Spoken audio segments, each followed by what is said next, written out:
Pascal Siakam, les gars, 32 points. C'est un nouveau sommet en série pour lui. Point d'exclamation sur le match pour Toronto. Bonsoir les Warriors, elle est partie, oui.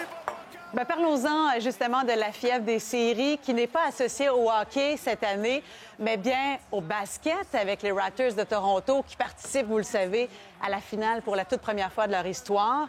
Un rêve pour l'équipe, pour les partisans, mais aussi pour les publicitaires qui font tout pour pouvoir se coller au succès de l'équipe. Alors, j'en parle ce matin avec Martine Saint-Victor et Marc David à notre table des communications. Bonjour à vous deux. Bonjour. Alors, on suit normalement, je le disais, à la Coupe Stanley, plus que le basketball à ce temps-ci de l'année. L'ADN des Canadiens est avec le hockey normalement. Mais là, qu'est-ce qui fait en sorte, à votre avis, que la fièvre des séries nous empare à ce point-là, Martine?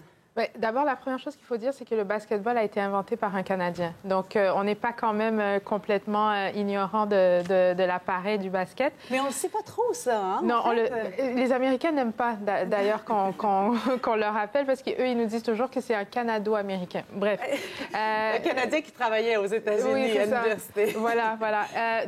Mais la NBA a beaucoup investi, justement, à travers différentes initiatives pour nous faire connaître mieux le basketball, notamment plus récemment en diffusant des matchs sur RDS en français. Donc, pour être justement plus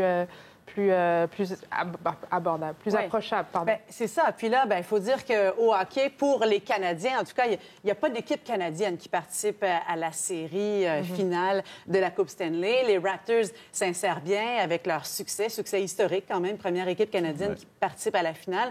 C'est du bonbon en marketing, ça, Marc. Ah oui, c'est du bonbon. Au niveau pour l'équipe, c'est extraordinaire. Ça, de participer, la première équipe canadienne qui participe à une finale de la NBA, ça, c'est tout à fait extraordinaire. L'exposition de la ville de Toronto, le Canada, c'est vraiment des records d'audience. Là, on parle de 7,7 millions de Canadiens, ce qui est grosso modo 20 de la population au total qui ont regardé le premier match. Ça, c'est beaucoup. Donc, du côté canadien, torontois, c'est magnifique. Il y a une valeur commerciale et pour l'équipe, bien sûr, pour Toronto, son exposure, si on peut dire, pas juste au niveau nord-américain, mondial, parce qu'il y a des joueurs du Cameroun, par exemple. Donc, ça fait sortir la ville ou le pays à l'international. Par contre, du point de vue américain, là, c'est plus problématique, parce que là, depuis 10 ans, on a les audiences la plus faible pour un premier match. On verra pour la suite. Donc, il n'y a pas LeBron James, les grandes vedettes américaines. Il y a peut-être un chauvinisme aussi américain là-dessus. Il n'y a pas l'engouement qu'il y a du côté américain normalement. Il s'est plutôt transposé de ce côté-ci de la frontière en partie. En tout cas, quand on regarde la marque des Raptors, elle, désormais, elle vient de gagner en notoriété. Ça, c'est clair, hein, Martine? Oui, évidemment, chaque fois qu'une équipe se retrouve en finale, qu'est-ce qu'on remarque?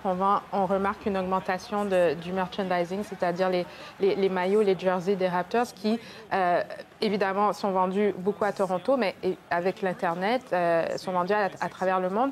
Et le fait que cette finale se passe, entre autres, à Toronto, ça augure, en fait, ça projette vraiment ce que la NBA souhaite faire, c'est-à-dire dépasser les frontières, parce que la Ligue a réalisé que son charme dépasse les États-Unis. Donc, elle investit beaucoup à l'international. Donc, il y a l'organisation Basketball sans frontières, il y a la Fédération internationale de basketball, et ces deux entités, ensemble, ont donné naissance à NBA Africa. Donc, en 2020, il y aura l'inauguration de NBA Africa. Un des ambassadeurs, c'est Barack Obama. Donc, évidemment, ça donne un autre aura. Et la Ligue a compris qu'il y avait des marchés importants en Afrique, en Inde et en Chine, évidemment, parce que ce sont des zones très peuplées.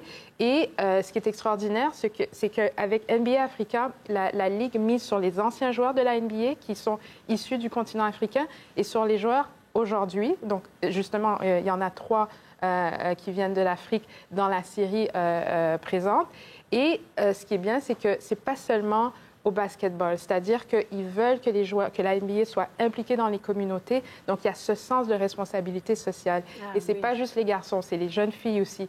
Donc, ça veut dire quoi? Ça veut dire des terrains gratuits, des terrains qui seront accessibles gratuitement, évidemment, dans des zones éloignées en Afrique, en Chine et en Inde. Donc, c'est extraordinaire parce qu'ils vont vraiment dépasser toutes les frontières. Oui, il y a des retombées vraiment importantes. Puis, on voit que la NBA saisit bien la chose. Là. Donc, on risque de voir de plus en plus de joueurs ailleurs, comme ici, de basket, là, des jeunes qui vont vouloir s'inscrire dans les équipes. Il y a ça aussi comme impact, Marc. Comme sport, d'un point de vue commercial, c'est extrêmement attractif. Un, ça bouge vite. Donc, il y a de l'action. Et de deux, il faut comprendre que jouer au hockey à l'international, c'est difficile. Ça prend une patinoire, il faut la réfrigérer. Donc, il y a des limitations. Puis, on peut jouer dans la rue, bien sûr. C'est pas la même chose. Au basket, c'est plus petit. C'est un sport international avec un ballon, 2 équipes. On peut jouer rapidement dans un espace clos, intérieur ou extérieur.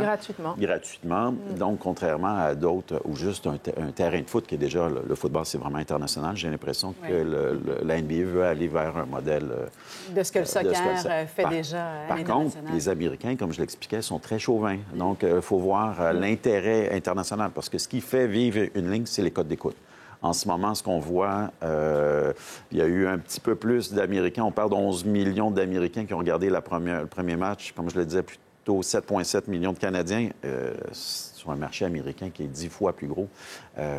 Il y a des problèmes, pas de contenu, mais au niveau de faire connaître et de faire apprécier le basket international. Je voyais que la base des partisans des Raptors, ils ont entre 18 et 34 ans. Alors ça, j'imagine que ça peut être très attirant pour des publicitaires et des compagnies qui veulent cibler ce public-là en marketing. Au retour de la pause, on va parler de 2 publicités qui ont fait beaucoup réagir cette semaine. Quand on veut embrasser une cause en publicité, bien, c'est la grosse tendance, mais vous allez voir que ça peut être à double tranchant.